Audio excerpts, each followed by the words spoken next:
10 लाख में deal final कर low. Okay. भैया मेरा कॉलेज बहुत दूर है और लड़के लोग मुझे छेड़ते भी है, प्लीज मुझे स्कूटी दिला दो। तेरे माँ बाप के जाने के बाद तुझे पाल रहा हूँ, पढ़ा रहा हूँ, लिखा रहा हूँ, यही बहुत है। सोतेली है, सोतेली बन के रहे, चली जाए यहाँ से। तू क्या देख रहा है? भैया आपको अपनी बहन से ऐसी बात नहीं करना थी। तू सिखाएगा मुझे? एक थप्पड़ दूंगा, निकल यहाँ से। अरे वाह भैया मेरे लिए स्कूटी लाए। भैया आप मेरे लिए स्कूटी लाए। कौन सी स्कूटी?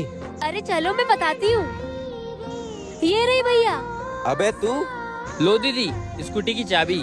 तू स्कूटी की चाबी इसको क्यों दे रहा है? मैं कर्जा करके इनके लिए स्कूटी लेकर आया था। लोग छेड़ते हैं इनको और इनका कॉलेज बहुत दूर है। मैं नहीं चाहता कि इनकी पढ़ाई रुके। साले गरीब, ये तो मेरी बहन है, तू इसको स्कूटी क्यों दे रहा है? भैया ये आपकी बहन से पहले इस गांव की बेटी है। अगर ये पढ़ लिख लेगी तो हमारे ही गांव का नाम रोशन करेगी। और भैया वैसे भी मेरा इस दुनिया में कोई नहीं है। अगर ये पढ़ लिख लेगी तो मुझे बहुत खुशी होगी। सुनो, आज से तुम भी मेरे बड़े भाई हो।